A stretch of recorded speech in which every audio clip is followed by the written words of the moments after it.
کسی کو قبر نہیں ملتی. مثلاً ہندو ہیں وہ جلا دیتے ہیں, اللہ نہ کرے کوئی سوسائڈ اٹیک میں مر جاتا ہے, ختم ہو جاتا ہے, جس کا جسم ختم ہو گیا, اسے بظاہر یہ 2 گز کی زمین نہیں ملی, اس کا حال کیا ہوگا؟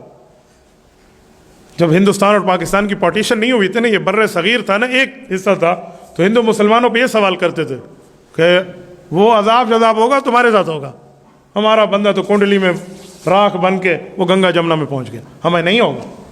تو حکیم الامت مجدد الملت مولانا اشرف علی تھانوی اللہ اس کی قبر پہ کروڑوں اربوں رحمت نازل فرمائے, کیا جواب دیتے تھے, شریعت کے اصولوں کو سامنے رکھ کے جواب سمجھاتے.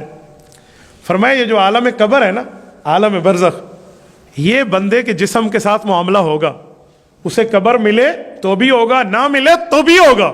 ہندوؤں نے کہا وہ کیسے؟ آپ نے ہمیں دیکھ کے کہنا شروع کر دیا, تمہیں نہیں, تم تو آ جائے ہو. فرعون تو امت محمدیہ سے پہلے کا ہے, اسے بظاہر قبر تو نہیں ملی. فرعون کی ممی, اس کا جسم تو ایک ڈبے میں بند ہے اور بظاہر اے سی میں ہے, حنوط ہوا پڑا ہے. اور قرآن کہتے ہیں النار یعرضون علیہا غدوا وعشیا, صبح شام فرعون پہ آگ پیش ہو رہی ہے, تو وہ آگ ہمیں تو نہیں دیکھ رہی, ہم تو اس کو ایسی دیکھتے ہیں. تو کہا اس ساری دنیا کے لیے اللہ کا قانون ایک ہے. پھر اس پر دلیلیں سنیں. سوال اٹھتا ہے ایک بندہ پانی میں ڈوب جائے تو پانی میں آگ اسے کیسے لگے گی؟ وہ تو اے سی میں پڑا ہے نا, پانی میں تو آگ لگ نہیں سکتی. لوگ کہتے ہیں آگ اور پانی کبھی اکٹھا نہیں ہو سکتا. میں آگ اور پانی اکٹھے پر بات قرآن کریم کی آیت پڑھتا ہوں, آپ حیران ہوں گے. ٹھیک ہے ہر جگہ نہیں ہو سکتا, لیکن جب رب چاہے تو ہو سکتا ہے.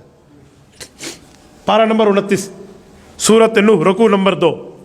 رب کائنات فرماتے ہیں حضرت نوح علیہ السلام کی قوم کو پانی کا عذاب دیا گیا. جب وہ کشتی پہ آئے نا حضرت نوح علیہ السلام, تو جو مومن تھے وہ ساتھ آ گئے, لیکن جو منکر تھے, وہ بےایمان تھے, کافر تھے, دشمن تھے, وہ کہتے تھے نہیں ہمیں کچھ نہیں ہوگا, کچھ نہیں ہوگا, ادھر ادھر کی باتیں. پہاڑوں سے بھی اوپر جب پانی چلا گیا, سگا بیٹا ان کا کنان کافر تھا, وہ بھی ڈوب گیا. تو پھر کیا ہوا؟ قرآن کہتا ہے اغرقوا فادخلوا نارا, سورۃ نوح پارہ نمبر 29. کہ جیسے پانی میں غرق ہوئے نا, فادخلوا نارا, فوراً آگ میں داخل ہو گئے. یہ فا کہتے ہیں وداؤٹ اسپیس, کوئی ٹائمنگ درمیان میں نہیں ہے, بلا محلہ فوراً داخل ہو گئے. کیسے داخل ہوئے اللہ؟ تو کہا یہ رب نے عذاب دینا ہے, کیسے دے گا؟ ایسے کسی کو جانور کھا لے, جانور کے پیٹ میں چلا جائے بندہ, تو اسے عذاب کیسے ہوگا؟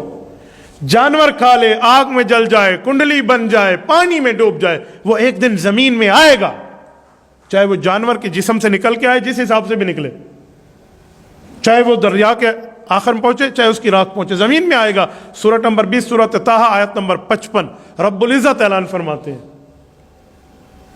یہ جو ہم مٹی ڈال رہے ہوتے ہیں نا قبر میں, تو کون سی آیت پڑھتے ہیں؟ رائٹ جزاک اللہ. منہا خلقناکم وفیہا نعیدکم ومنہا نخرجکم تارۃ اخری, یہی آیت ہے. 3 باتیں. منہا خلقناکم, اسی زمین سے تمہیں پیدا کیا, وفیہا نعیدکم, اسی میں ہم لوٹائیں گے. کسی کی قبر بن کے آئے گی, اور کوئی راکھ ہو کے آئے گا, کوئی جل کے آئے گا, کوئی ڈوب کے آئے گا. آئے گا صحیح, کوئی جانور کے جسم سے ہو کر آئے گا, وایا بدل جائے گا نا. میں نے ملتان جانا ہے, میں وایا محمد پور جاؤں یا وایا بکر جاؤں, آئے گا. وَمِنْهَا نُخْرِجُكُمْ تَارَةً أُخْرَى, اسی سے دوبارہ اٹھایا جائے گا. تو سوال اٹھتا ہے, جانور کے پیٹ میں گناہ گار اور کافر اگر پہنچ گیا, تو اسے جب عذاب ہوگا تو کیا جانور بھی تڑپے گا؟ جانور کو بھی تکلیف ہوگی. ہم نے تو نہیں دیکھا کسی کافر کو کسی جانور نے کھا لیا اور وہ تڑپنا شروع کر دے, او ہو کیری مصیبت کی چیز پاتی مچا, وہ تو پریشان نہیں ہوتا.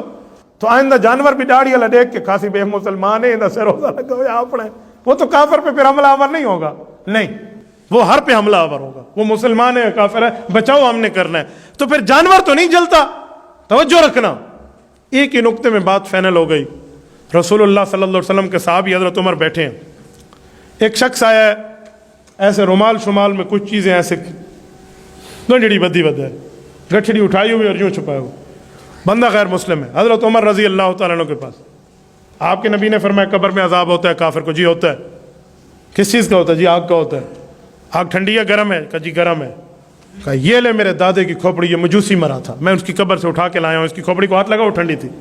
آپ کہتے ہیں عذاب ہوگا, وہ گرم ہو گئی تو ٹھنڈی ہے.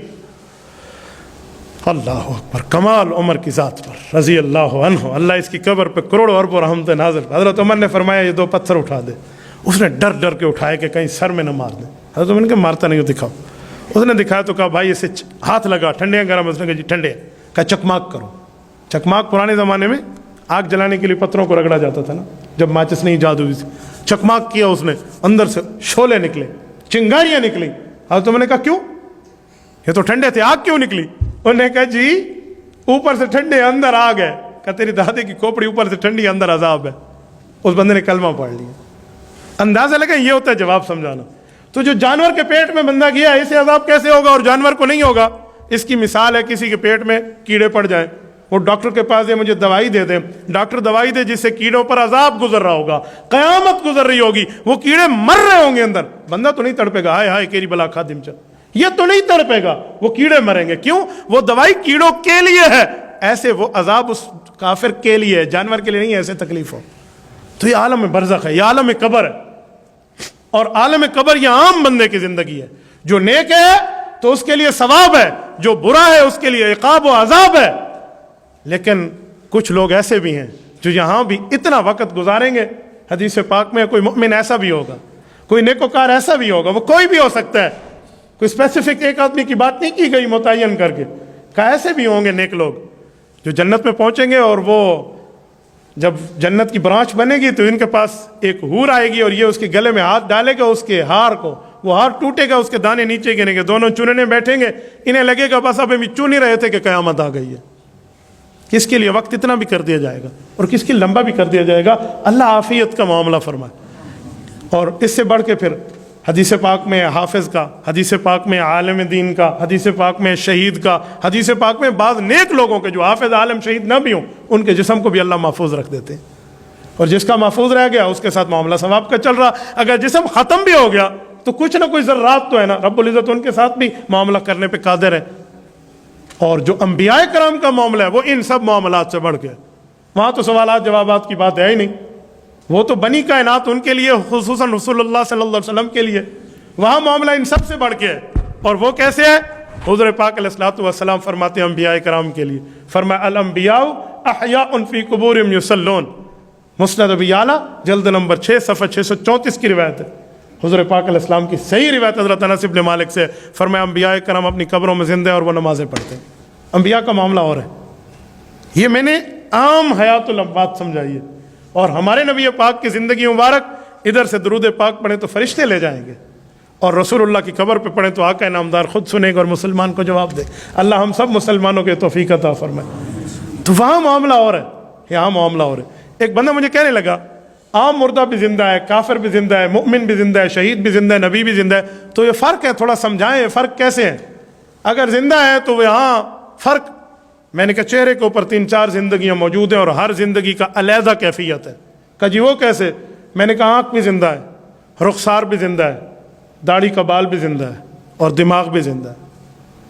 ہم زندہ ہے یا نہیں ہے؟ یہ داڑھی کا بال زندہ ہے تبھی بڑھ رہا ہے, رخسار زندہ ہے محسوس ہوتا ہے, آنکھ زندہ ہے دکھ رہا ہے, دماغ زندہ ہے سوچ رہا ہے. ان چاروں کی زندگیوں میں فرق موجود ہے.